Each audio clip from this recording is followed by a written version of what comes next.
Bienvenue au Geekoton, votre émission télévisée qui vous permet de soutenir vos podcasts favoris. Grâce à cela, vous allez pouvoir donner des sous à vos balados-diffusions préférées.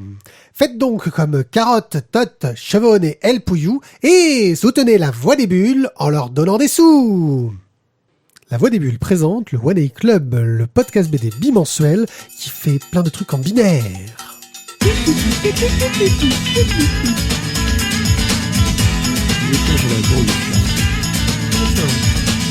On va faire un film. Ouais. Le tien avec une scène entièrement bruitée à la bouche. Ouais, c'est rigolo. Un film de X en binaire. Ou bruitée à la bouche. Les deux. C'est quoi le X en binaire? Aïe, j'ai mal à la tête. J'aurais dit 0, 1, 0. Ça commence. Bonjour les gens! Tu nous as tué les oreilles. Tuer les oreilles de tout le monde, de nos auditeurs d'ailleurs, désolé. Ouais, je le fais pas souvent. Vous êtes dans le One A Club, le podcast de la Voix des Bulles qui vous chronique plein de bandes dessinées. Aujourd'hui, nous allons vous parler avec mes comparses que sont Thio. Bonjour Thio. Bonsoir. Et Tizak. Salut gars. Ah oui, c'est la voix suave. Oui, c'est ça. Bonsoir. Oui, bonsoir. mais Barry White, tout ça. Enfin, bon. Bonsoir, nous sommes au Bref, cœur de la nuit. Nous sommes au cœur de la nuit avec Macha. Nous allons donc vous parler de bande dessinée online avec du webcomics. Nous enchaînerons ensuite avec nos chroniques qui vont concerner Viking, le dernier envol du papillon, Amber Blake, le tome 1, le Haut Palais, le tome 1, Zorglub, le tome 1, Imbattable, le tome 1, et on fera un express sur... Le tome 1. non. Et non. Sur Alphazam, le tome 10. Je vous ai tous su. Ah, c'est du binaire, c'est 1 et 0. Ouais, on a extra d'effort. Ouais, trop bien. Voilà. Puis on est drôle. Non, mais sinon, j'avais l'impression que tu commentais un match du PSG ou de Marseille, je sais pas quoi. Là. Alors, C'était un pour peu tout te partout. dire, je n'ai non, aucune ça peut référence. Ah non, pas Marseille, Ça pardon. peut pas être Marseille, Non, il n'y a pas de 1 à Marseille. Voilà, Non, pour- il y a pour- pas de- C'est 5, 6, c'est gros. Mais 0, toujours de l'autre Pour côté. tout te toujours dire, zéro je de n'ai côté. aucune référence, donc je peux pas vraiment vous aider là-dessus. Ce serait vraiment un grand hasard. Ah, c'est le nouveau Thierry Roland. D'accord. Bref, voilà, une émission somme toute sympathique, j'espère. Bah oui, il y a plein de Et tomes 1, c'est bien, voilà. c'est du neuf. C'est une bonne émission pour démarrer. c'est On de aurait dû la faire il y a 2 cherche. semaines en fait. Ça aurait peut-être été plus logique pour démarrer. Enfin bon, on est comme ça, nous on fait tout à l'envers. Mais on craint des gars. Ouais. Et je vais donc vous parler en online de bandes dessinées diverses et variées que vous pouvez trouver sur internet et lire sans payer que dalle. Et ça, c'est cool. Je vais commencer par une découverte que m'a fait faire Nemotaku, que je remercie grandement, qui s'appelle « De l'importance du voyage dans l'espace » par Shmakova. Alors, c'est une bande dessinée du... Faites la nage Moko. Oui, qui a été originellement publiée sur Imgur, je crois qu'on dit Imager, je crois qu'on doit dire. Major. Ouais. Et que Nemotaku a rediffusé ou traduit, je sais pas exactement, en tout cas c'est grâce à lui que je l'ai trouvé, quoi qu'il arrive, sur son Imager, qui raconte l'histoire d'une petite fille qui est persuadée d'être la princesse de Pluton. Et qui va le raconter à l'école. Je suis la princesse de Pluton. Bah, c'est con, elle a T'imagines, été déclassée. Quand tu arrives, je suis la princesse de Pluton, bah, les gens, ils font un peu la gueule. Alors, elle te raconte comment c'est sa vie, elle a fait des dessins, de comment ça se passe et tout. Et on va suivre un peu toute cette petite fille qui a ses rêves et comment est-ce qu'elle va résister aux contraintes de son environnement et comment elle va continuer à vivre ses rêves. Enfin, c'est très mignon, c'est une très très belle histoire. J'ai trouvé ça vraiment très très cool. C'est très court, donc je vous le recommande. Ça vaut le coup. Bande dessinée un petit peu plus conséquente de mademoiselle, Laura. Laura. Laura. Je l'attendais, celle-là. Ça faisait un peu Wookie comme il a dit au début. C'est quand vrai. même. Donc, Les Trèfles Rouges est une bande dessinée de SF qui commence très mal par un gros carton écrit en blanc sur noir où ça nous explique un peu tout le passé. J'avoue que quand j'ai vu ça au début, j'ai fait « Oh mon Dieu, ça a l'air chiant ». Parce que moi, Non, parce que la police des caractères, elle est vachement novatrice. Ouais, enfin bon, Ou moi pas. quand on commence une BD par un gros carton, en général, je fais « Oh merde ». Sauf que après, on est un peu surpris par ce style très manga, très très inspiré manga, plutôt bien foutu. Ça fait penser un peu à GTO dans le style graphique, qui va nous permettre de suivre un jeune qui est dans une sorte d'école, machin chose, enfin au plus bas grade, et qui va se retrouver dans une sorte de complot pour lutter contre le gouvernement actuel en place, et dans laquelle sa famille va être impliquée. Pour le moment, il y a beaucoup de choses, c'est-à-dire qu'il y a déjà 7 chapitres en ligne, Ça se lit très très bien. Tiens, d'ailleurs, j'ai pas lu le chapitre 7 encore, pour vous dire. Il va falloir que je le lise. C'est bien foutu, c'est bien écrit. Les personnages, ont ce côté jeune qui marche plutôt bien. Des relations entre personnages assez drôles et fun. Voilà, on est vraiment dans de la SF plutôt pas mal, avec des bonnes idées, des sortes d'IA à l'intérieur de vaisseaux qui seraient liés aux personnages qui vont y aller. Enfin, c'est plein de trucs, moi, qui m'ont bien plu, et je vous recommande de lire Les Trèfles Rouges par Mademoiselle Laura, qui est vraiment très cool. Et ça, c'est quand tu oublies de mettre le bon jingle, parce que dans l'émission précédente, il y avait pas le même nombre de... Voilà. Ça, c'est parce que Thio, d'habitude, il nous fait toujours le même nombre. Voilà, voilà. Bon, bref. Mais En en fait, fait, il s'est planté, mais c'est pour ta gueule. mais si tu veux, je peux faire Viking tout de suite, moi ça me dérange pas. Non, parce qu'on va vous parler de Erika et des princesses en détresse. Les princes en Les détresse. princes en détresse. De Yatu, qui est une auteure qui s'était fait connaître quand elle avait fait Génération Mal Logée, Journal d'une stagiaire, donc des albums publiés, qui a décidé de se lancer dans sa BD en ligne, parce qu'elle avait un projet un petit peu trop imposant pour une BD classique qu'elle n'arrivait pas à convaincre les éditeurs. Bon, si je puis me permettre, c'est quand même écrit en gros sur sa Se page. prononce Yatou. Se prononce Yatou. Hein. Ouais, je sais. Je me permets, je te coupe, je sais, je suis désolé, dictateur, mais voilà. Ouais, mais moi, je suis un rebelle, tu vois. Moi, Ça fait un peu penser, c'est comme dans les anciens livres de JDR, c'est où il y avait marqué Cthulhu se prononce Cthulhu, tu vois. Oui, c'est ça. Que te loulou. Voilà. Bref, Yatou donc a lancé ce projet-là, où en gros, on va suivre l'histoire d'une princesse dans un monde où tous les stéréotypes sexués ont été inversés. C'est-à-dire que ce sont les hommes qui sont un peu les gens dont on se moque, qui vont se faire brancher sauvagement dans la rue par les femmes qui passent. Bref, on va suivre un peu ça. Et en gros, pour qu'elle puisse prendre la place de la reine, il faut qu'elle la batte en combat, notre jeune Erika. Et comme elle n'arrive pas à le faire, forcément, la reine lui lance un défi en lui disant « Écoute, t'as qu'à me sauver un certain nombre de princes, et à partir de là... allez, je te donne ma place, comme ça tu auras fait un peu ta voix. » Donc il se lance un défi et elle part dans un monde vraiment bizarre, avec des royaumes assez étranges. Donc elle vient du royaume de Brut, Erika. Et elle va par exemple dans le royaume qui suit, c'est une sorte de royaume tarte à la crème, là, où tout est fait en gâteau, tout ce que tu veux. C'est plutôt rigolo, c'est plutôt léger, ça se lit très bien.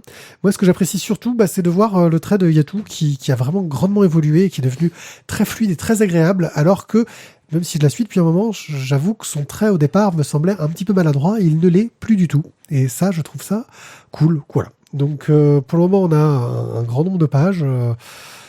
Je vous recommande d'aller lire ça, et je pense que c'est maintenant que je dois retrouver mon jingle parce que je me suis planté pour que Thio puisse parler de Viking, c'est ça ?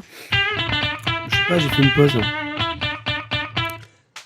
Viking. Bonsoir. Bonsoir. Vous voulez que je parle de quelque chose ? Oui.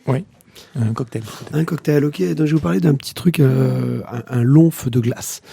C'est un peu comme le Blue Polar Lagoon. Je fais le placement de produit sur la BD des glaçons, c'est tout. Tout à fait raison. Voilà. Si vous voulez savoir ce qu'est le Blue Polar Lagoon, allez regarder le dernier des BD des glaçons. C'est le Polar Blue Lagoon. Ok. Donc Viking chez Glénat de Ivan Brandon, Lendl, d'origine cubaine. Je sais pas pourquoi il est d'origine cubaine, mais c'est pareil, mais c'est voilà. C'est ça. Toi, t'as eu le petit papier du service de presse. Oui, mais Mark Vandersburt. non, mais en fait, Ce fameux cubain. c'est pourquoi est-ce qu'il met d'origine cubaine, parce que finalement, Parce qu'il est d'origine cubaine, par sa mère. oui, mais en fait, quel est l'intérêt? Parce que c'est C'est très comme ça. important. Quand C'est comme ça. toi qui as lu le Bon. livre, c'est super important. Pas du tout. Alors, Ivan Brandon et Nick Klein, donc, qui ont produit Viking. Viking, Tu sais, qu'est-ce les Cubains dans les royaumes vikings étaient très présents à une époque. T'as coupé encore, hein. Ouais, encore. Franchement, c'est terrible. On est donc au 9e siècle, on va suivre l'histoire de deux frères, Finn et Egil, qui sont en fait deux héros, deux ordures en fait. Voilà, deux ordures qui à peu près pillent, violent, rançonnent. Finalement, on va dire, on est vraiment dans le cliché du viking vu, on va dire, par le gros bourrin, quoi. Voilà. Bon, sauf qu'à un moment donné, ils vont essayer un petit peu de viser plus haut que ce qu'ils peuvent gérer, malheureusement, et ils vont s'en prendre donc à un roi et à sa fille. Alors, ici, on est vraiment sur un récit qui est très violent, Voilà, on est sur de l'intrigue politique très violente, avec un graphisme qui est quand même, je trouve, très... j'arrive pas à trouver le nom, mais assez gras, quoi. Lâché. C'est un trait très lâché, très brut. Brut, voilà, brut. Mais brut dans tous les sens du terme. C'est violent, il y a du sang, c'est gore. Bon. Graphiquement, c'est très beau. Scénaristiquement parlant, juste pour les situer, ce sont les personnes qui nous avaient fait Drifter, cette espèce de... qu'on avait trouvé très beau et on n'avait pas trop compris. En fait, voilà, on avait trouvé ça très beau aussi, qui est une sorte de truc de SF intersidéral dans l'espace, et qui scénaristiquement ne nous avait pas non plus emballé. Et là, en fait, chez Viking, on est un peu sur le même souci, c'est que, enfin, moi, en tout cas pour moi, je ne vais pas encore préjuger de l'avis de Wanai, mais graphiquement, c'est beau, scénaristiquement parlant, honnêtement, ok, c'est des bourrins. Ok, bon, ils trucident, ça pisse le sang, ça saigne, ça s'insulte. Bon, soit. Et à la fin du tome, j'ai pas été plus avancé que ça. Donc sur 140 pages, je trouve ça un petit peu décevant. Moi, je vais même aller plus loin que toi. Au niveau du dessin, je trouve pas ça beau, je trouve ça inégal. Mais alors, inégal, c'est-à-dire que on a des phases en couleur directe qui sont très joli, on voit un certain talent du dessinateur, indéniable. Et il y a des phases où, en fait, où ils changent de couleur, où ils prennent des coloris. En fait, chaque personnage prend une couleur, et ça, j'ai pas compris. Il y a des phases où le trait est avec un ancrage très gras. On a l'impression que ça a été fait au stylo en direct, en fait, qui a pas eu de crayonné derrière, et où ça sent le truc fait à l'arrache, quoi. Voilà, on faut faire des trucs de viking, alors on va faire à l'arrache. Et en fait, tu sais pas pourquoi d'un coup t'as des dessins jolis, et puis d'un coup t'as des dessins moins jolis. Le gars, il s'est fait plaisir. Et il y a vraiment ce côté-là, c'est, les mecs, si on faisait une histoire de vikings, ouais, j'aime bien les vikings, et on ferait quoi? Ouais, ils vont se taper dessus, et il va y avoir une jolie fille, et ils vont essayer de se la faire et de l'enlever, et puis ils vont se taper dessus, et puis ils vont se taper dessus, et puis il va y avoir du sang, et ils vont se taper dessus. Luc Besson sort de ce corps. Voilà, c'est ça. Bref, j'ai pas accroché du tout, mais pas du tout. C'est rare, à ce point-là.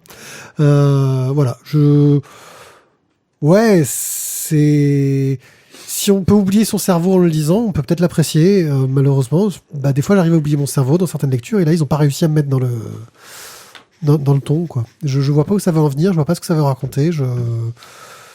Voilà. Bon, alors je l'ai pas lu, donc je vais pas pouvoir parler scénario, mais côté dessin, ce que tu dis, je vais même aller encore plus loin, c'est-à-dire que dans la même case, on a des styles graphiques différents. C'est super gênant. Alors je sais pas.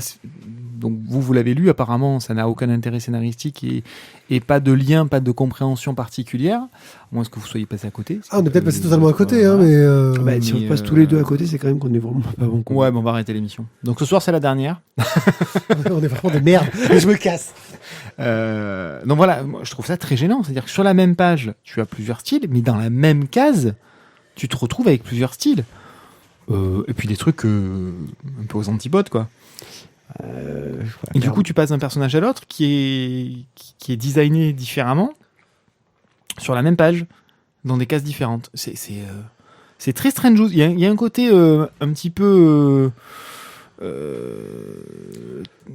essai, showroom, showcase, Bordy aussi. Ouais, bordélique aussi, voilà. Ou foutage de gueule, je sais pas. Mais non, écoute, j'irai pas jusque là. Non, mais voilà. Parfois, tu sais, tu fais une merde par terre et t'as fait une merde par terre, tu te fais gauler par les flics et tu te prends une amende. Et puis parfois, tu fais une merde par terre et là, t'as un attroupement et on fait de toi un super mec. Tu pars à New York et tu fais des expos. Voilà. Bon, j'irai peut-être pas jusque là, ni dans un extrême ni dans l'autre. Voilà, clairement Viking, j'ai pas été vraiment, mais pas du tout emballé en fait. J'avais déjà eu du mal avec Drifter, on était assez circonspect avec Pied. Là, je dirais que Viking c'est pareil, donc des gens vont peut-être kiffer leur truc. Tant mieux pour vous, prenez du plaisir. Moi, ça n'a pas été ma cam et celle de Pied non plus, je crois.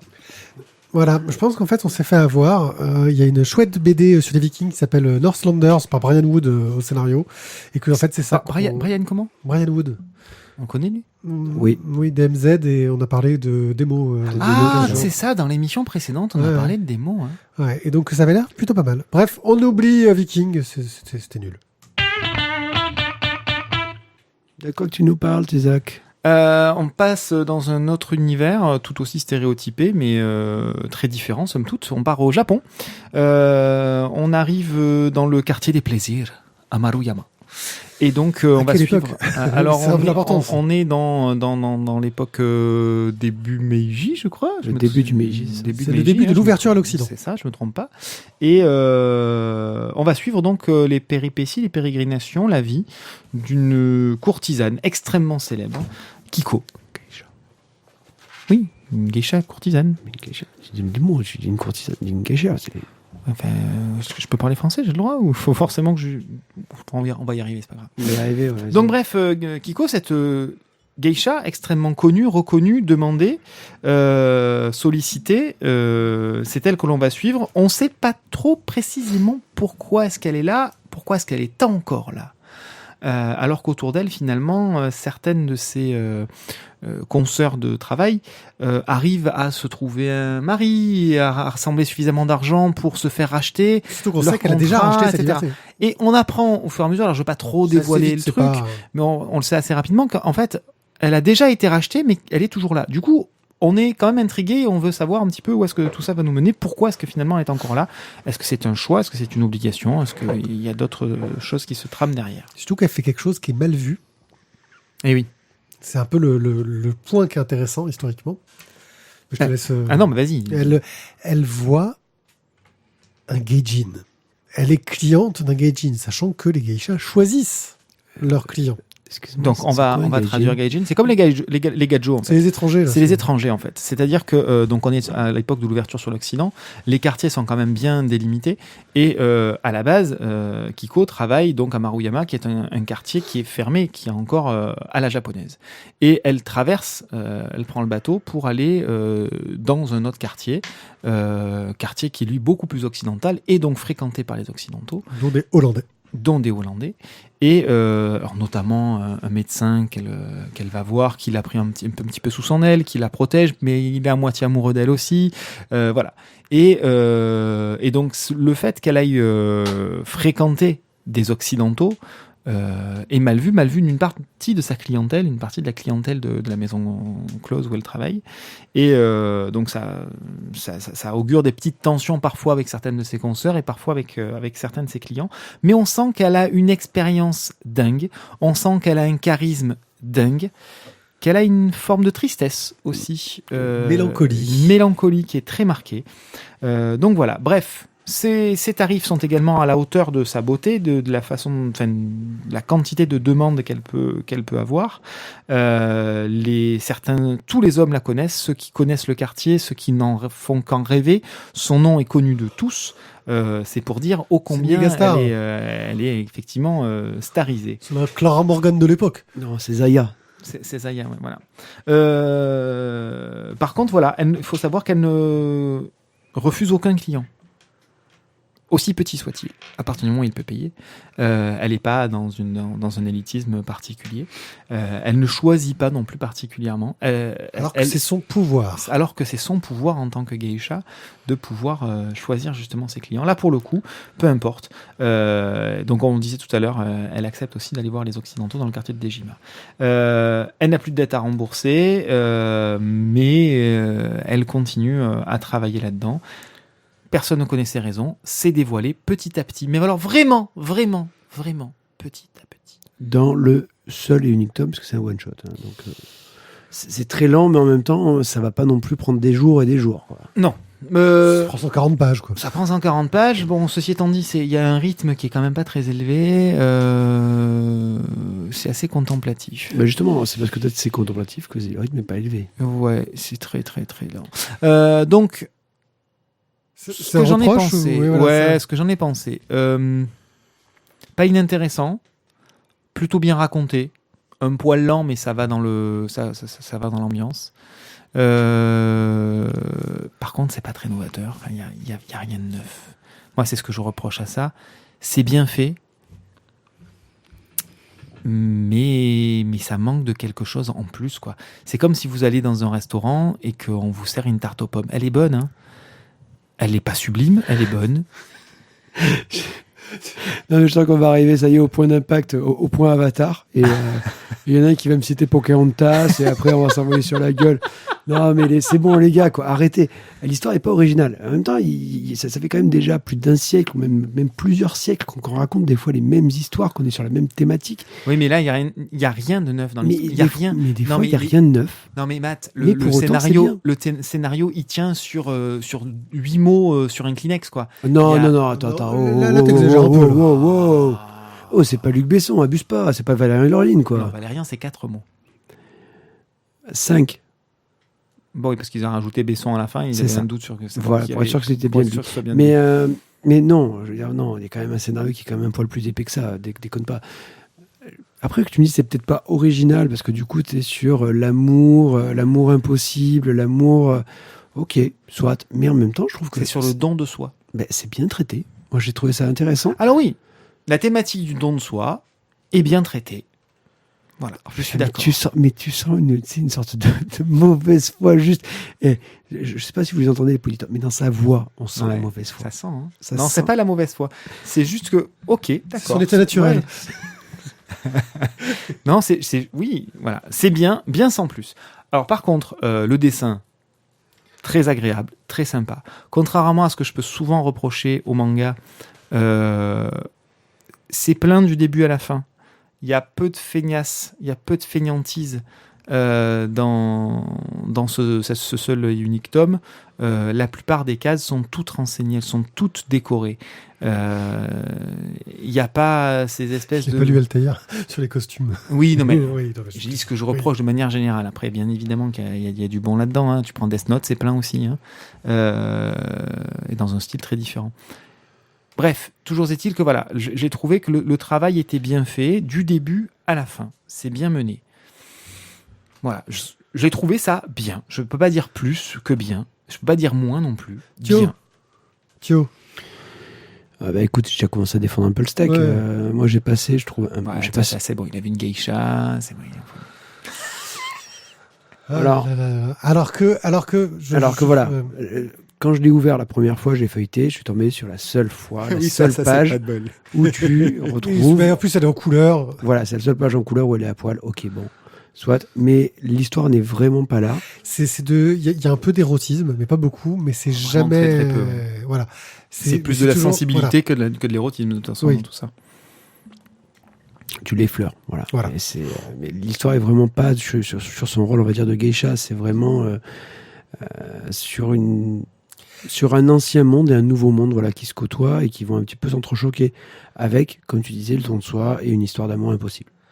Moi, ce que j'ai beaucoup aimé, c'était surtout cette présentation, alors qu'on a assez peu de pages, mais il y a une certaine richesse dans cette façon de nous montrer le quotidien des geishas. Alors, le quotidien aussi ouais. japonais de l'époque, parce que Ouais. tu as aussi les Japonais. paysans qui passent dans le quartier, qui disent ah mais tiens c'est elle, mais elle on ne pourra jamais se la payer. Et puis Voilà. sur la vie même des geishas dans la. Il y a des scènes d'intimité quand on les voit faire leur toilette, ce genre de choses-là qui restent juste. On comprend un peu les conditions de vie et ça n'empêche pas de nous expliquer aussi ils sont dans un bordel de luxe, quoi. Ah oui. Et qu'ils nous parlent aussi à un moment donné de il y en a d'autres. Regardez les conditions dans lesquelles ça se passe et tu le vois et tu fais ouais, c'est pas pareil. Ce qui est très bien aussi, c'est les que c'est maladies vénériennes, c'est bien repositionné dans le contexte historique de l'époque et dans les tensions de l'époque. Oui, puis ce côté un peu xénophobe, hein, le Japon est un pays Oui. insulaire et comme beaucoup de pays insulaires, il y a un côté très très très xénophobe qui, à ce que j'ai cru comprendre, existe toujours au Japon. Et là, qui nous montre, sans être une BD xénophobe, Ah non. pas du tout. C'est un pays de clans aussi. Et là, clairement, ils sont bien montrés aussi.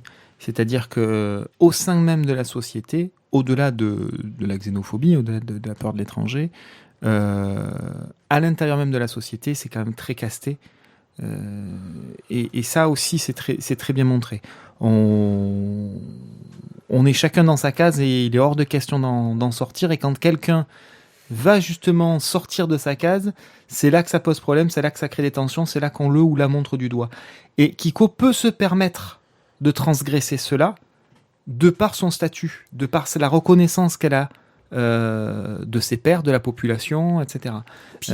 Puis un courage, elle va à la confrontation vers des gens où tu te dis, mon Dieu, moi je me planquerais parce que je vois que le gars va être hostile tel qu'il est présenté, Bien sûr. et elle va vers les personnes et elle arrive à Elle chaque désamorce, fois bien sûr. à désamorcer les situations dangereuses, violentes. Enfin, C'est ce que je disais tout à l'heure, c'est talent. qu'elle a un vrai talent, elle a une aura qui est démente, cette nana. Et ça, c'est bien, C'est très bien rendu. c'est plutôt bien rendu en tout cas, c'est bien expliqué.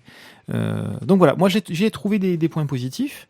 Le seul point qui m'a pas transcendé, qui me fait créer quelques petites réticences, c'est le manque d'originalité du scénario, ou alors je te dirais un manque de puissance dans la tristesse, un manque de puissance dans la tristesse, dans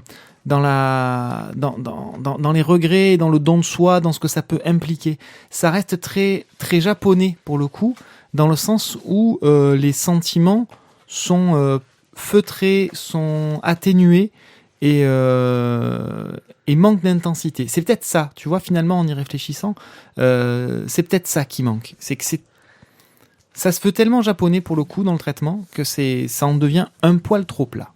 Je suis pas du tout d'accord avec ton avis, mais Juste pour ajouter un petit truc sympa. tu viens d'enlever la jaquette. Ouais. Je viens d'enlever la jaquette et je sais pas si tu l'avais vu. Oui, j'ai vu. Bah, écoute, enfin, moi je l'avais pas fait. Et du coup, en fait, tu vois, parce qu'en fait, Kan Takahama, à la fin du bouquin, dit que justement, il est allé visiter. Il ou elle d'ailleurs, je sais pas. mais Elle. bon. Elle est allée Elle a visiter- travaillé avec Fred Boilet. Elle est allée visiter justement donc l'endroit où il y avait donc le papillon et à l'intérieur tu as une jaquette où tu représentes des touristes en train de visiter justement l'ancienne maison et je trouve ça très drôle. Moi c'était un bon bouquin, j'ai passé un bon moment, donc voilà, vous faites comme vous voulez, mais la vie est partagée. En vol du papillon Kan Takahama chez Glénat. Je vais vous dire un truc. Moi, il y a des gens que je connais et il y a des gens que je connais pas. Et moi, je connais Butch Guice. Et Butch Guice, c'est un mec, j'adore ce qu'il fait en dessin. J'ai lu des BD de lui en comics chez CrossGen. J'ai lu plein de trucs super cool. Et Jade Lagardère, en fait, je n'avais aucune idée de qui était cette Voilà, bonne femme. c'est le livre de la Discord, le mec il te le présente comme ça, style, Voilà. Et Jade Lagardère, j'avais vraiment aucune idée de qui était cette gonzesse. Alors moi, j'ai demandé à un Ça, service c'est de la différence presse. entre les mecs qui lisent les journaux et les mecs qui lisent la BD. Voilà. Ils connaissent Butch Guice, ils connaissent pas Lagardère. Exactement. Bref, j'ai demandé ça en me disant, cool, Butch Guice, j'adore ce mec. Non, mais déjà, il a un nom qui claque. C'est vrai. Butch, déjà, voilà, ça claque. Bref, Butch Guice, c'est un artiste que j'aime beaucoup parce qu'en fait, il a un style très varié qui sait s'adapter en fonction de ce qu'il raconte. Du côté très super-héroïque, très testostéroné, ou à un truc plus asiatique avec un dessin beaucoup plus joli, plus comment dire, plus posé, etc. Et donc, je me dis, cool, du Butch Guice, je vais adorer. J'apprends entre-temps que, oh mon Dieu, c'est le truc de Jade Lagardère, ils arrêtent pas d'en parler dans toutes les émissions du monde, et que au final, ce serait pas terrible. Je me dis, ok, voire même de la merde, hein, c'est un truc qu'on a beaucoup entendu. Ouais, c'est Lagardère, elle a sorti sa BD, machin chose. Bon, très bien. Et là, pris d'un courage immense, je me lance dans cette lecture un petit peu échaudée par rapport à mon idée originale. Je tiens à préciser quand même que sur la couverture, on a droit à un magnifique sticker, non pas prix d'Angoulême, non pas prix des lecteurs, mais 20 minutes. En partenariat avec 20 minutes, oui. Mais moi, je fais pas attention à ce genre de choses. Moi, je m'attache pas à ce genre de détails. Bref. Moi qui régulièrement m'occupe des étiquettes de vin, voilà, les petits macarons comme ça, j'y fais attention. Bref, nous allons suivre, pour être tout à fait factuel, nous allons suivre l'histoire de la jeune Amber Blake qui est abandonnée très jeune et se retrouve dans une école où on forme des gens super forts et où petit à petit on va essayer de la former à devenir une super agent secret tueuse de la mort. Sauf que, en fait, c'est des méchants dans l'école et comme elle a vu des trucs qu'elle devait pas voir et qu'ils voulaient la battre, elle s'échappe et elle est récupérée par d'autres, une autre école d'agents super secrets de la mort qui est une sorte de secte mondiale où ils embauchent plein de gens et elle va se retrouver dans plein d'aventures, espionnage, action, voilà. Alors, concernant l'originalité, on est dans du truc d'action qui ferait un bon film avec Liam Neeson produit par EuropaCorp. quoi. Non, ça ferait un bon film avec Colin Farrell, Al Pacino. Ah, putain, ça s'appelle La Recrue, 2003. Un mec qui est recruté par la CIA pour devenir un méga agent tueur, qui en fait sort de l'agence en pensant en fait qu'il a échoué et qui en fait finalement on lui dit non. Mais en fait on t'a pas dit, c'est toi le tueur de la CIA. Ah putain merde, c'est un peu le scénario, non? Non, parce qu'en fait, il y a un crossover avec Nikita. Ah c'est ça, il y a un Et crossover. c'est là qu'il y a EuropaCorp qui intervient. Ouais, exact. Bref, moi, ça m'a pas perturbé, toutes ces ressemblances, etc. Comme le dit Thio, tes histoires ont toutes été écrites, entre guillemets. Mais... Ah ouais, mais quand je le dis, moi, c'est pas vrai. Mais quand c'est toi qui le dis, c'est mieux. Hein, je dictateur. suis désolé, j'étais d'accord avec toi tout à l'heure. Vas-y, fais-lui signer le nez, mais même si vous êtes d'accord. Ouais, c'est ça. Mais attends-nous, nous sommes d'accord. Putain, c'est comme ça que les plus grandes guerres ont été lancées. Franchement, ça casse pas trop pattes à un canard. Je pense que ça vaut pas tout le tollé qu'il y a eu autour, du simple fait que ce soit Jeanne Lagardère. C'est pas mal écrit.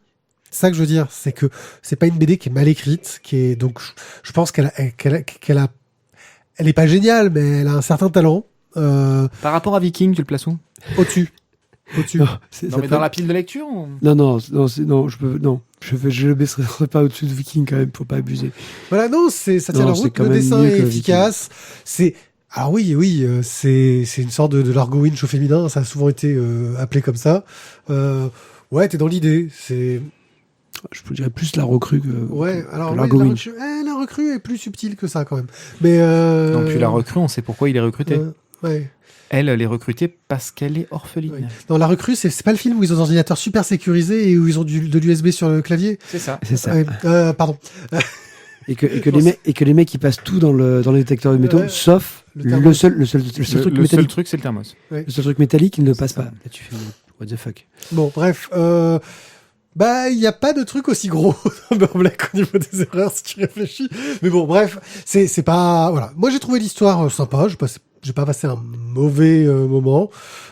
Seul truc que je regrette, c'est qu'effectivement, je trouve qu'on a fait un procès à ce bouquin. Alors, effectivement, elle a sans doute été très aidée, Jeanne Lagardère, pour pouvoir le publier quand tu vois que d'autres artistes galèrent. Donc, c'est Femme de milliardaire, c'est ça Femme, ouais, de multimilliardaire. Ouais, de multimilliardaire, patron des médias, voilà. Maintenant,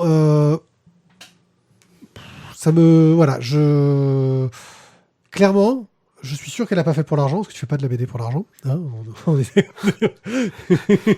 Cette phrase. J'ai envie de te dire que s'il y a bien un truc dont on est sûr, c'est que Jeanne Lagardère ne l'a pas fait pour l'argent. Je pense pas qu'elle ait fait non plus pour la célébrité. Non, mais voilà. elle est peut-être passionnée. Hein, voilà, moi, je l'ai vu en interview. C'est une nana qui avait l'air, en tout cas, passionnée, voilà. Qui avait pas l'air d'y connaître grand-chose, mais qui avait l'air passionnée. J'ai juste l'impression que cette BD a été descendue parce que c'est Jeanne Lagardère qui l'a écrite.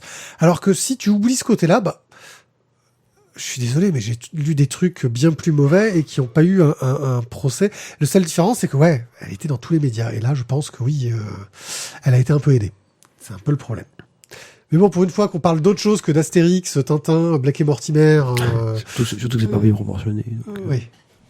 Hein non, vas-y. Non, mais après, je tape pas dessus parce que c'est Jeanne Lagardère, que le scénario, je l'ai pas trouvé transcendant. Comme tu dis, c'est une sorte de Largo Winch, de La Recrue, ok. Ça m'a pas follement emballé, le dessin est très sympa, c'est dynamique, il se passe plein de choses. Oui, mais le scénario m'a pas... Voilà, point. Après, ça peut être la Lagardère, ça peut être la voisine du troisième, ça peut être la boulangère, je m'en fous, quoi. Mais je trouve qu'il y a un univers qui me donne envie quand même de savoir ce qui pourrait se passer après, tu vois, comment est-ce que ça va être développé, parce que il y a l'air d'avoir une bonne idée, je trouve, dans le fond. Excusez-moi, pardon. Ça sent la société secrète, le truc, mais bon, ouais. Ouais, mais voilà. Mais ouais, mais les fils sont peut-être un peu gros. Voilà, ça manque peut-être un petit peu de finesse au niveau du scénario. C'est mon avis. Après, maintenant, je vais laisser Tizak, parce que là, je sens qu'il est tendu de chez tendu. On va le lâcher, et là, d'un coup, paf, le carreau va partir. Et là, ça va faire mal. Allez, vas-y, Tizak, lâche-toi.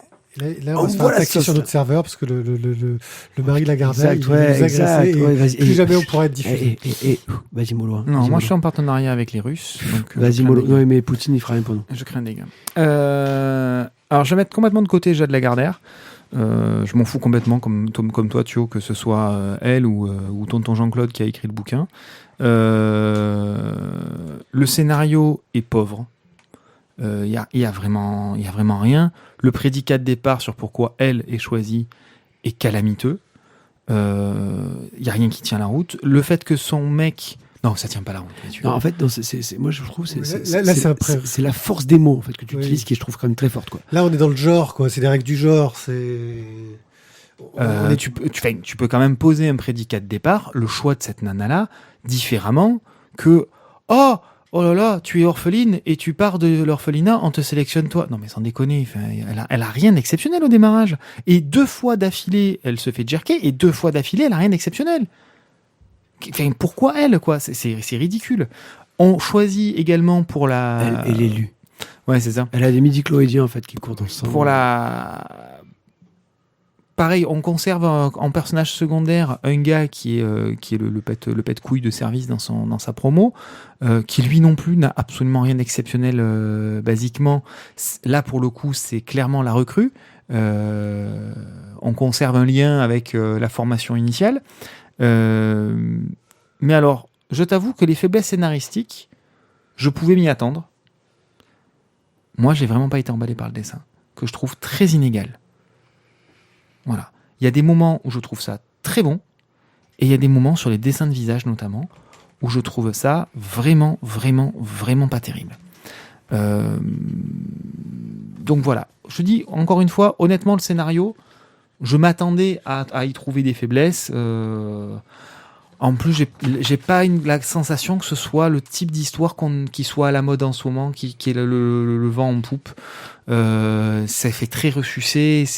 On a plus envie de voir ça à la télé, dans une série même médiocre, que de le lire en bande dessinée. Vu la quantité de parutions qu'il y a, franchement, on peut s'en passer. Par contre, voilà, ce sur quoi j'ai été finalement surpris dans ma déception, c'est le dessin, qui de temps en temps est très en dessous. Voilà. Bon, bah, je crois qu'on a un peu fait le tour. On va laisser on va les arrêter, auditeurs se on va faire peut-être pas lui mettre le feu non plus. Une opinion, je pense. Non, mais ça peut... Feuilletez-le, jetez-y un œil, l'achetez pas forcément, hein, mais ça le mérite de... Voilà, je pense qu'on peut être curieux. Moi, je dirais juste quand même que pour la scène à la John Woo avec la moto dans la maison, voilà. Voilà. Ok. Merci. Heureusement, on a quand même aussi des BD de qualité. Qui ne sont pas sponsorisés par 20 minutes. Le Haut Palais. Mais pourquoi 20 minutes à chaque fois? Oui, Tu il pas en 20 veut à minutes. 20 minutes. C'est un truc gratuit, c'est bien. Mais ça, il est mauvais. Moi, j'ai sorti un logiciel, il est sponsorisé par Candia. Le Haut Palais, donc, toujours chez Glénat, le dessin de Peter Gross et le scénario de Mike Carey. Qu'on avait déjà lu, je sais pas si tu te souviens. Les deux ensemble. The Unwritten, non? Oui, que la suite n'est jamais parue en France et que je bisque. Et qu'on peut être un peu triste d'ailleurs, effectivement. Alors, juste pour vous faire donc un petit pitch, donc on est dans le pays d'Ossanioul. Il y a une forteresse. Oh la vache, Je vais y arriver, ouais. Il y a un grand château, très très costaud. Vraiment un château fort, quoi. Une forteresse, quoi. Ouais, c'est ça. Qu'on appelle le Haut Palais. Et donc, on a le maître des lieux qui est membre de la noblesse. Et au plus bas de l'aisselle...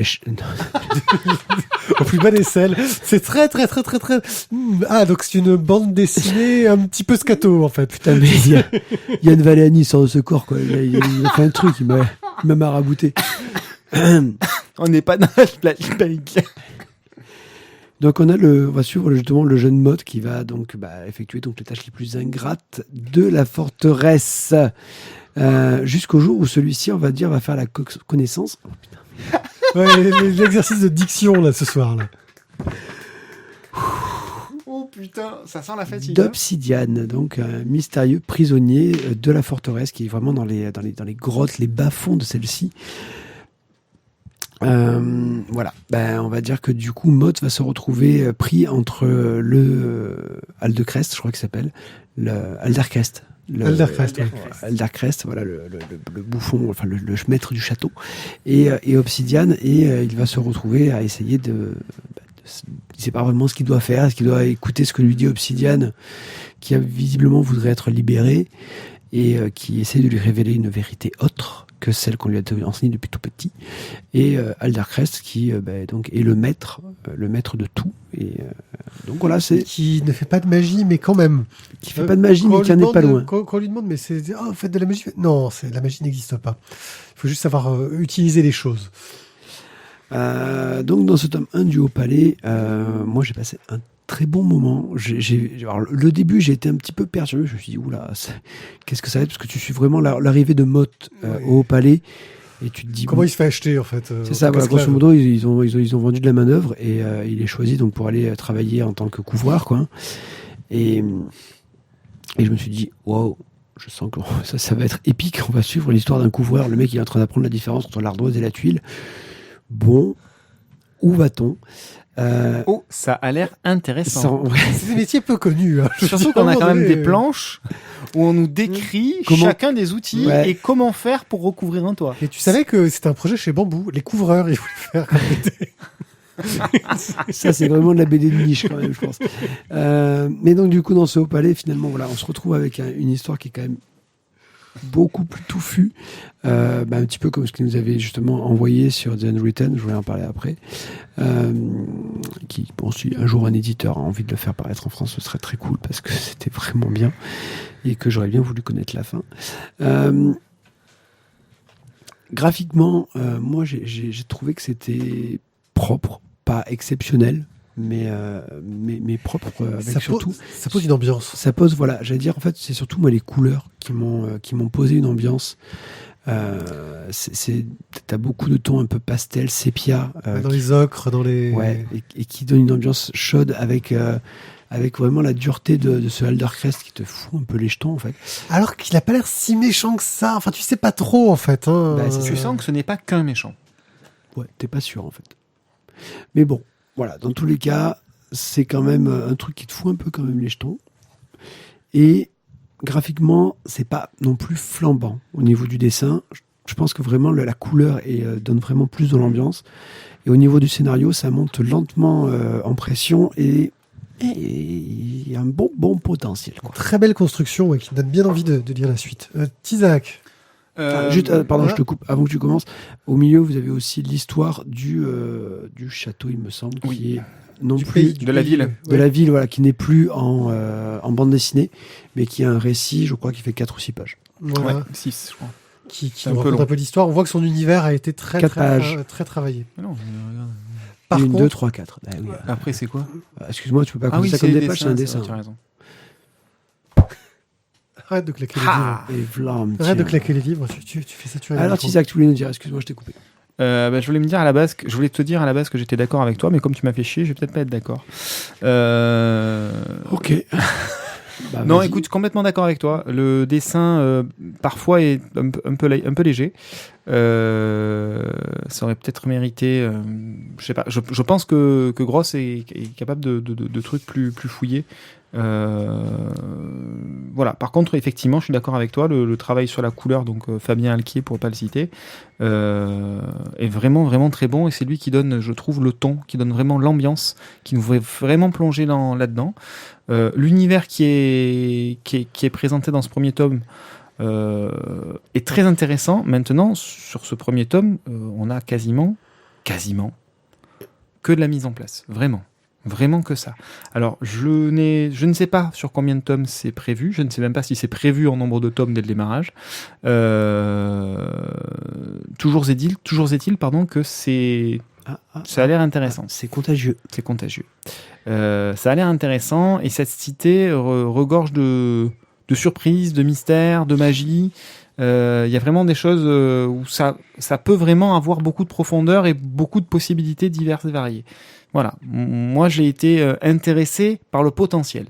Ce premier tome en lui-même est pas transcendantissime en tant que tel. Il pose des choses intéressantes. La fin, il y a un petit coup de boost. Voilà. Ça pulse. Ça nous remet un petit coup d'accélérateur justement pour donner envie pour la suite. Sans ce petit coup d'accélérateur, franchement, je pense que mon avis n'aurait pas été tout à fait le même. Mais de bonnes bases sont posées. Moi, ce que je trouve intéressant, tu parlais du dessin qui n'est pas transcendant, c'est qu'en fait, si on regarde bien, pour montrer un peu la dureté des choses, tous les costumes sont très simples. vraiment très très simple, et tout le travail du dessin est accentué sur l'architecture. Ça joue vraiment c'est le nom de la BD, c'est le Haut Palais, et c'est ça qui compte, et on voit qu'effectivement il y a un travail sur l'architecture, sur les décors, qui est assez poussé, et qui justement montre que voilà, le dessin simple autour de ce château a l'air fait exprès pour montrer. Et quelque chose que j'ai trouvé par contre particulièrement génial, c'est qu'on est vraiment dans la littérature jeunesse. On est dans cette approche de littérature jeunesse adolescente, mais qui est d'une noirceur, d'une mélancolie, et où même si on nous présente des situations terribles entre guillemets, on nous montre jamais des ordures, j'ai envie de dire. On nous montre, on fait de l'esclavage, mais c'est comme ça qu'on fonctionne. Oui, c'est très et factuel, on n'est pas là pour être méchant en fait. C'est comme ça que ça fonctionne. Alors après, oui, le gamin Mott a un truc particulier que Aldercrest repère et se dit, il y a quelque chose de particulier chez ce gamin. On va peut-être pouvoir en faire quelque chose de plus que ce qu'il a l'air. Et ouais, je pense qu'il y a quelque chose, un très haut potentiel quoi qu'il arrive, qui donne très envie de connaître la suite. Ouais. Un autre point qui est intéressant, c'est que c'est une bande dessinée française en termes de production. C'est-à-dire que c'est Glénat qui a produit cette bande dessinée par des auteurs britanniques, et on sent qu'ils ont déjà prévu quand même de vouloir la sortir aux US, parce que si tu regardes bien, la BD fait 48 pages, nous avons 4 pages de texte et 2 fois 22 planches pour les chapitres. Le format US. Donc voilà, on sent que ça a été bien pensé à ce niveau-là. Le scénariste est un scénariste qui bosse aux États-Unis. Oui, voilà, c'est ça. C'est peut-être une déformation professionnelle, j'ai envie de te dire. Au-delà de l'intérêt et peut-être de l'anticipation de l'éditeur, c'est peut-être simplement aussi une habitude de travail du scénariste qui l'a construit de cette façon-là. Je pense que c'est les deux. Je pense qu'il y a les deux. Il y a cette volonté de faire ça. Et c'est assez rare aussi qu'une BD d'inspiration américaine qui soit publiée au format franco-belge ne choque pas. Tu te souviens quand on avait lu, c'était chez Paquet d'ailleurs, la BD de Tocchini et Rick Remender, Last American Crime. Ouais, on avait été choqués par le format et par le prix. Parce qu'ils nous avaient sorti du 46 pages pour un comics. Ça nous avait vraiment perturbé. Et là, je me suis pas senti perturbé du tout. Et je me pose la question de pourquoi non ? Pourquoi est-ce que ça ne me choque pas ? Ce qui nous avait choqué sur Last American Crime, c'était surtout en fait le dernier tome qui était un demi-tome et qui nous coûtait aussi cher que les deux premiers. Et que là, tu disais, excusez-moi, c'est du foutage de gueule, Emmanuel Proust édition. C'était Proust, oui. C'était pas un paquet. C'était Emmanuel Proust. Ouais, d'accord. Bref, oui, voilà, donc le... je me suis rappelé un éditeur. Ouais, c'est pas mal, et rien qu'on voit pas souvent quand même. Voilà. Donc, moi, c'est vraiment une BD, j'attends vraiment la suite, parce que je me suis bien pris au jeu, quoi. Alors, pour information, la petite anecdote, Mike Carré, il est aussi romancier. Et il a participé, enfin il a écrit, et du coup il a participé ensuite à l'adaptation ciné. Ça s'appelle The Last Girl, celle qui a tous les dons, qui est le titre donc de son... qui vient de sortir, il y a pas très longtemps au cinéma avec Gemma Arterton. Une histoire donc de zombies et d'une gamine qui elle est zombie mais résiste. Voilà. Et donc je n'ai pas vu le film. Les critiques n'étaient pas mauvaises. Mais les critiques n'étaient effectivement pas mauvaises. Donc voilà pour la petite info plus. Zorglub, le tome 1. Prononce-le là, Mathieu. Zorglub. Je sais pas, il n'y a pas une erreur. Zorblug. Et vive Bulle Rose, comme on dit. Zorglub est le méchant le plus... Je devrais faire toute la chronique à l'envers. Et le méchant le plus emblématique de Spirou et Fantasio.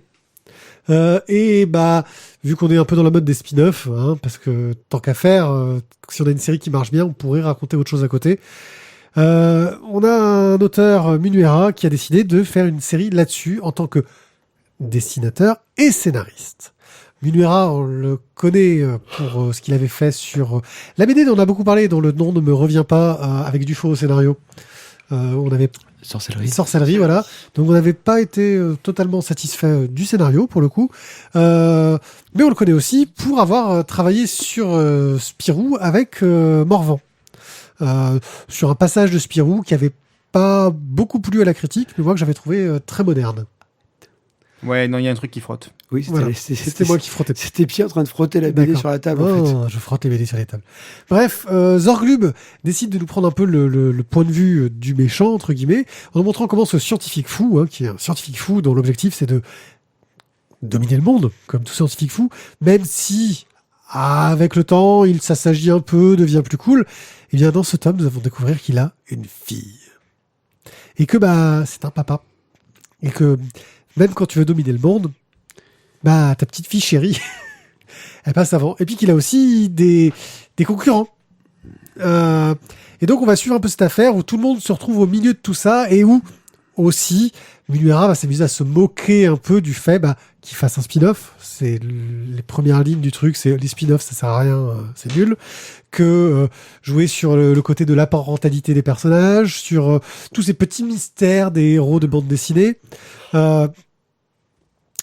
Et c'est plutôt bien mené en fait. J'étais agréablement surpris dans le sens où j'attendais pas grand chose de cette bande dessinée. Bon, je savais que le dessin de Munuera allait être très sympa parce que je sais que dans ce style un peu cartoony, péchu, moi j'avais beaucoup aimé son dessin sur Spirou et Fantasio. Il pouvait assurer. Et scénaristiquement, c'est fun, pas prise de tête, ça tient bien la route, ça relance bien le personnage. Certes, on est vraiment dans du spin-off qui cherche pas la cohérence avec le monde global de Spirou et compagnie. Mais j'ai passé un agréable moment. Thio ? Je te sens... Ah, tu voulais mon avis ? Ouais. Bon, ouais, je vais te le donner, ça va, parce que tu le demandes, c'est gentiment. Quand tu me l'as montré, j'étais assez intrigué.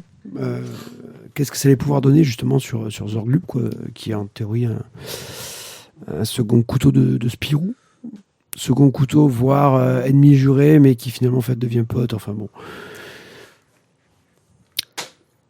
Je le garde simple. Graphiquement, j'ai vraiment pas été déçu. Je trouve que c'est péchu, c'est dynamique, c'est très joli, comme tu disais, avec ce style un peu cartoony. Après, au niveau du scénario, assez intéressé au début, surpris vers le milieu, et finalement, j'ai été un peu déçu à la fin. Voilà, donc on va dire que l'avis reste assez mitigé. J'attends un peu de voir, on va dire, la suite, que je lirai sûrement chez toi, parce que du coup, toi, tu continueras à l'acheter. Oui, j'ai bien aimé. Par contre, ce qui est cool, je trouve que c'est la tranche argentée, je trouve ça claque. Oui, mais quand on a un grand méchant, on sait faire dans la démesure. Et la couve, elle déchire. Isaac. Écoute, moi très honnêtement, si ça n'avait pas été pour la couve, je crois que j'aurais fait l'impasse. Je suis pas du tout un fan de Spirou à la base. Monsieur Rabat-Joie. Monsieur Rabat-Joie. Non, mais c'est vrai que je suis pas de manière générale forcément un fan des grands classiques. Moi, le côté belge du franco-belge n'est pas forcément ma tasse de thé. Raciste. C'est ça. Écoute, j'ai passé un bon moment. Voilà, c'est reposant. Tu sais quoi ? Voilà. Tu passes un petit moment sympa. Tu te détends. Tu connais les ficelles. Tu es dans un cadre ultra confort, ultra connu. Tu sais quoi ? C'est une charentaise. Voilà. C'est le truc. Tu lis. Tu es pépère. Tu es tranquille. Tu as le petit sourire aux lèvres sans plus. Mais tu as le petit sourire aux lèvres. Je suis d'accord avec Mathieu. La fin casse pas trois pattes à un canard. Ça manque d'un petit rebondissement supplémentaire. Un petit truc qui fait... Un petit twist, voilà. La petite acidité sur la langue à la fin qui amène quelque chose. Manque le croquant. Le citron... Ah oui, le kumquat ? Non. Citron caviar ? Non. Putain. Le yuzu. Le yuzu. Ah, le yuzu. C'est ça qui met toujours le petit twist au final, tu vois. Ils le disent toujours dans le Top Chef. Bon, bref. Référence à la con. Ouais, t'as raison, Mathieu. Bref, donc moi j'ai trouvé ça sympa, agréable. Un peu comme quand vous mangez un bon 4 quarts ou une bonne petite madeleine. C'était très sur la bouffe, toi, ce soir, quand même. Moi, je suis sur plein de choses. Tarte aux pommes tout à l'heure. Donc là, c'était quoi, le canard ? C'est un peu une tarte tatin, on renverse les rôles quelque part, en mettant le méchant. Ouais, non, mais voilà. Moi, j'ai trouvé que c'était un moment très agréable à lire. C'est sympa. J'en fais pas des caisses, j'en dirais pas 25 d'affilée. Mais c'est très agréable. L'édition est de belle qualité. tout est égal du début à la fin au niveau du dessin, au niveau de... Voilà, c'est maîtrisé. C'est un ça que je te dis, c'est des charentaises. Tu sais à quoi tu t'attends et tu l'as du début à la fin. Ça marche. Voilà, franchement, bonne bande dessinée, tout public, efficace et agréable. Zorglub par Munuera chez Dupuis. On reste chez Dupuis. Thio. Non. Ti. Pour Imbattable, et oui. Alors je vais pour moi, commencer à vous faire la chronique. C'était pour Ti. Mais... Je vais commencer à vous faire la chronique, et là, en fait, je vais absolument changer de voix. Attention, Nodule, fais ton office. Imbattable, donc le premier tome par Pascal Jousselin au scénario et au dessin, et Laurence Croix à la couleur. Donc qui est Imbattable ? C'est un super-héros. C'est un super-héros. Je veux dire, quand tu as un nom pareil, forcément, tu es un super-héros. Son costume, ben forcément, il a un I. Tu vois. Et bien sûr, c'est un héros, donc il est masqué. Tu ne le connais pas. Qui est Imbattable ? Quel est son super-pouvoir ? Ben, son super-pouvoir, c'est d'être un super-héros de bande dessinée. C'est-à-dire que ses pouvoirs, ces choses extraordinaires qu'il va pouvoir mener, sont tout en lien avec la bande dessinée. C'est le seul super-héros. C'est le seul super-héros du 9e art. C'est-à-dire que lui va être capable de passer d'une case à l'autre, de passer du devant au derrière de la page, va être capable de remonter le temps, puisqu'il va anticiper les actions en passant sur la ligne d'en dessous. Et du coup, dans la case d'à côté, avoir anticipé, puisque dans la case de gauche, il aura récupéré dans la case d'en dessous l'objet dont il aura besoin, dans la case de droite, mais qu'on lui aura demandé que 2 cases plus loin. Voilà, non, c'est excellentissime de ce point de vue-là. Moi, bon... Les historiettes qui nous sont racontées sont plutôt inégales. La seule qui prend un peu plus d'ampleur, c'est le super vilain, et où effectivement on passe à travers la police, etc., etc. Bon bref, c'est un petit peu plus construit. Son sidekick qui peut jouer sur la perspective. Son sidekick qui joue sur la perspective, qui est le grand ado boutonneux, et on l'entend quand on le lit. On entend qu'il a une voix de merde, ce personnage. Il est en pleine mue, ouais. Il est en pleine mue, on l'entend, voilà. Il est to the boy. Ah, il est terrible, hein, il est terrible. Donc bref, donc on passe aussi bien de je dois sauver le monde parce que on a un super vilain qui veut tout réduire et tout détruire, etc. à la mère Michel qui a perdu son chat et qu'il faut récupérer en haut de l'arbre, quoi. Hein, on est clairement. C'est un héros du quotidien. C'est un héros du quotidien, imbattable.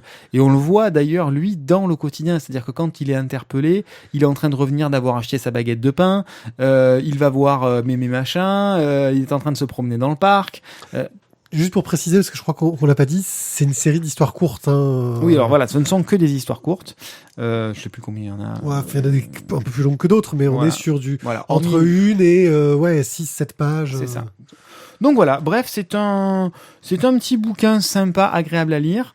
Les histoires, pour moi, n'ont pas un intérêt phénoménal. Par contre, à la manière de Loubapo, on va dire, hein, les contraintes techniques qui sont mises dedans et les petites trouvailles qu'il y a quasiment à chaque petite histoire sont très agréables. Voilà. Pour l'exploit technique, j'ai envie de dire, et y compris l'exploit technique dans l'édition, parce qu'on a dans les super pouvoirs un truc qui fait fondre les...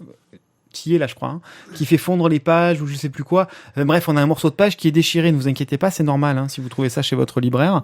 C'est pas que l'édition a été abîmée. En transparence, et tu vois que ça colle nickel aussi. C'est ça, il y a des choses en transparence, justement, quand je vous disais devant, derrière de la page, vous pouvez mettre au jour devant la fenêtre, ça marche, voilà.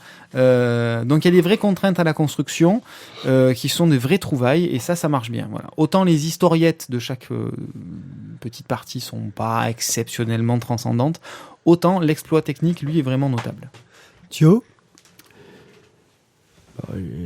J'en ai vachement bien parlé quand même. Ouais. Non, mais c'est... Je trouve que, excuse-moi, j'ai fait une chronique qui était quand même vachement bien. Pardon, vas-y. Ah, Monsieur Nodule. Monsieur Nodule, ouais, vas-y, reviens. Il n'arrive pas. Non, là, pour faire simple, j'ai trouvé vraiment que c'était super intéressant, les trouvailles scénaristiques pour les pouvoirs. Voilà, tu passes de case en case, en fait, tu joues, on va dire, avec le gaufrier, quoi. Et ça, c'est quand même assez pas mal. Voilà. Moi, je trouve qu'il y avait ce côté... alors, au début, les gags étaient un peu tous du même type au niveau de l'histoire. C'est-à-dire qu'il allait chercher le truc dans la case en dessous. Enfin, et j'avais peur qu'effectivement, c'est du mal à se renouveler. Et parce que l'idée était sympa. On retrouve un peu ce qu'avait pu faire Gottlieb dans certaines rubriques à bras, qui jouait un peu là-dessus, sur le personnage qui allait d'une planche à l'autre, avec quand il était emmerdé, quand il avait fait une rubrique à bras sur la girafe. En fait, le problème, c'est que la girafe, il pouvait pas la faire tenir dans une case, alors elle débordait sur toutes les cases, et en gros, tu te baladais dans tous les sens. Et j'ai trouvé, voilà, au début, j'étais vraiment inquiet en me disant, ouais, enfin, c'est sympa, mais bon, au bout d'un moment, les gags, ça va un peu se répéter, quoi. Et en fait, à chaque fois que je me disais qu'il allait un peu se répéter, Pascal Jousselin trouvait la petite idée qui faisait que, ah non, mais en fait, ça passe super bien, quoi. Voilà, donc 2D Boy qui, en gros, peut déplacer les choses en 2 dimensions. Donc quand il voit une voiture loin, s'il l'attrape, il a une petite voiture dans la main. Non, mais double D, quoi. Ouais. Excuse-moi. 2D Boy. Oui, c'est ça. Plein de petites idées géniales sur la narration. On est vraiment dans de Lou Bapo Junior. C'est très accessible, c'est très sympa, et ça te montre un peu qu'en fait, la bande dessinée, en termes de narration, de ce que tu peux raconter, c'est vraiment génial. Et j'attendrai un jour que quelqu'un dise « Ah, Imbattable, c'est bien. Si on l'adaptait au cinéma ?» Non, on peut pas. C'est totalement inadaptable. C'est exactement ça. C'est quelque chose qui ne peut marcher. C'est un récit qui ne marche qu'en bande dessinée uniquement. Et même si c'est vrai que ce qui est intéressant, c'est toutes les trouvailles un peu... les jeux autour de la bande dessinée sont intéressants. Le scénario, il y a cette fraîcheur et cette bonhomie des personnages. On sent qu'on est vraiment, tu sais, dans cette bande dessinée à la Quick et Fluke, quoi, où les personnages ils sont tous un peu gentils, pas méchants. Ouais. C'est la ville où tout le monde est cool, t'as l'impression. Voilà. Et qui rajoute, je trouve, à cet hommage, en fait, à la bande dessinée de façon générale. Alors, moi, je me suis posé une question, tu vois, c'est que c'est clairement une BD jeunesse. Oui, c'était prépublié dans Spirou. Maintenant, qu'est-ce qu'un gamin de 8, 9, 10, 11 ans va arriver à comprendre, tu vois, là-dedans? Je ne sais pas, je suis assez curieux de savoir ça. Donc, bon, je l'annonce à mes auditeurs, l'expérience va être menée. Je vais offrir cette bande dessinée à un enfant qui lit vraiment de la bande dessinée, qui dévore de la bande dessinée, pour savoir comment est-ce que lui va réagir par rapport à ça. Est-ce qu'il va comprendre? Est-ce que ça va lui plaire? Parce qu'il y a un jeu intellectuel là-dedans. Peut-être que nous, en tant que fans de BD, il y a une forme de masturbation cérébrale liée à ça, qu'un gamin de 10 ans va pas forcément intégrer et apprécier, quoi. Hein, il y a aussi ça, potentiellement. Donc voilà, je vous tiendrai au courant. Donc, Imbattable, moi je le mettrai en coup de cœur, mais j'ai l'impression que vous avez aimé, mais pas à ce point-là. Non. Voilà, donc c'était juste pour être sûr, au cas où j'arrive à passer un coup de cœur, le premier coup de cœur de cette saison. Et ça ne sera pas le cas. Pas encore, moi j'ai hésité sur Amber Blake, mais je me suis retenu. Je te reconnais bien là. Ouais, je me doute. Express. Ralph Azam, le tome 10, série de Lewis Trondheim qui est très régulière. Pour rappel, Ralph Azam vit dans un Lewis monde... Trondheim est très régulière. De la BD. La régulière de Lewis Trondheim est très BD. Mélangeons les mots pour faire des choses. Ralph Azam est en fait une personne dans un monde médiéval fantastique qui a, suite au passage de la Lune, est devenu bleu et a chopé des pouvoirs. Et donc, suite à de multiples aventures, parce que les bleus étaient beaucoup exploités, je vais faire un raccourci, mais en gros, il s'est devenu le dirigeant du bled où il traîne, et il utilise les pouvoirs des bleus autour de lui pour s'en sortir, et aussi des artefacts de magie qui donnent différents pouvoirs. Sauf que quand t'es le patron, c'est pas facile de gérer, parce que tout le monde n'est pas forcément d'accord avec toi, et puis quand t'as des gens avec des pouvoirs qui peuvent te dire si un tel ment ou pas, tu peux savoir qui te trompe, dont les gens à qui tu fais extrêmement confiance. Et là, Ralph Azam va encore se retrouver dans un méga complot. Et en fait, voilà, c'est une bande dessinée que je trouve très bien. Je passe très agréablement à les lire, mais j'oublie systématiquement tout ce que j'ai lu dans la foulée. C'est cool, mais c'est du feuilleton. Tu vois, c'est du très bon feuilleton. Tu passes un très bon moment, mais voilà, tu passes tout de suite à autre chose. C'est plus proche d'un Colombo ou d'un Arabesque? Non, je dis feuilleton, c'est-à-dire que ça suit, c'est feuilletonesque. Tu vois, c'est aucun des deux. C'est-à-dire que entre 2 épisodes, ce qui s'est passé dans l'épisode d'avant, ça a une influence. Miss Marple. Dallas. Tu sais, avec la petite tasse de thé comme ça. Ouais. Bref, voilà. Ralph Azam, le tome 10, c'est toujours aussi plaisant, toujours des magnifiques couleurs de Brigitte Findakli. Et une série cool où, on voit que les Trondheim s'amusent beaucoup.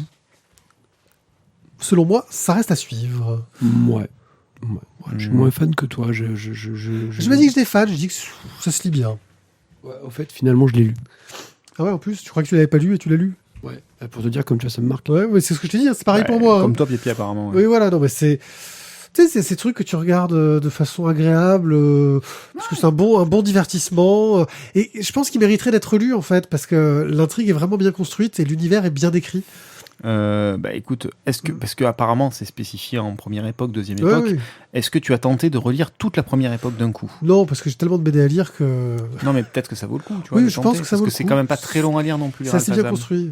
Ah, il y a beaucoup de textes, hein, parce qu'il est Ouais, bavard, mais- Louis Sonday. Nous avons fini cette émission. Nous avons fini notre première session d'enregistrement de la saison. Je pense qu'il faut que tu arrêtes avec le jingle pourri. Faut que j'arrête avec les jingles pourris. On dirait ta fille. Là. Putain, on sait de qui elle a tiré, elle a pas Ah pris bah, que c'est l'asthme. clair. hein. Bien, merci à vous de nous avoir écoutés. Nous allons pouvoir donc maintenant vous passer de façon très sérieuse à la fin de cette émission.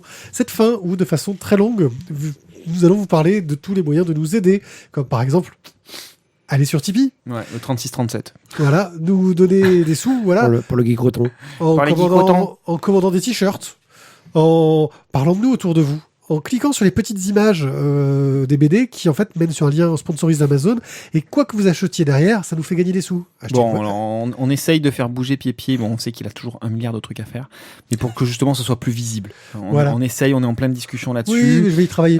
Parce Un qu'à un jour, moment quand donné, j'aurai le temps. Oui, enfin, quand tu voudras nous écouter aussi. Ah non, mais vous avez raison. non, mais voilà. Mais c'est surtout qu'à un moment donné, Non, parce voilà. que, non, mais là, il le côté c'est- commercial, c'est un c'est- peu la survie aussi. Tu sais, il entend.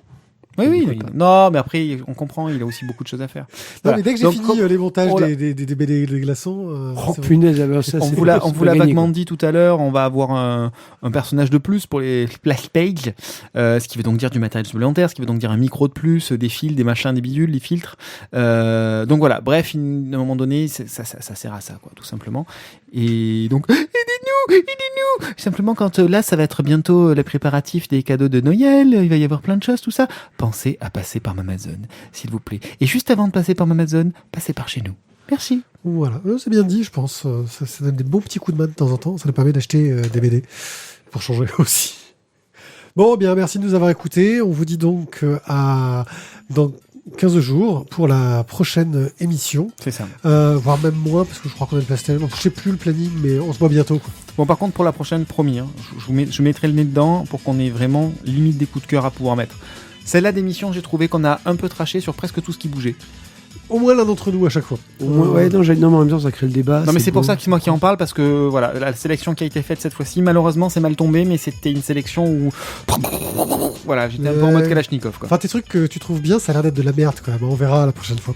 Ah ouais, bah écoute, tu vas en discuter avec Dali alors, hein, parce qu'on est un peu du même avis. Ouais, c'est ça. Allez, vas-y, Oui, Allez. mais justement. Bon. Allez, à plus. Allez, à Je sens que plus. la fin de Merci soirée va de être nous avoir sympathique. écoutés. Ciao, ciao. Ciao, Bande de bye connards. bye. Là, je dis au revoir ce coup-ci, c'est maintenant. Ah, c'est là, tu vois, c'est là. Attention, je fais le jingle. Maintenant. Au revoir, à bientôt. Je tourne.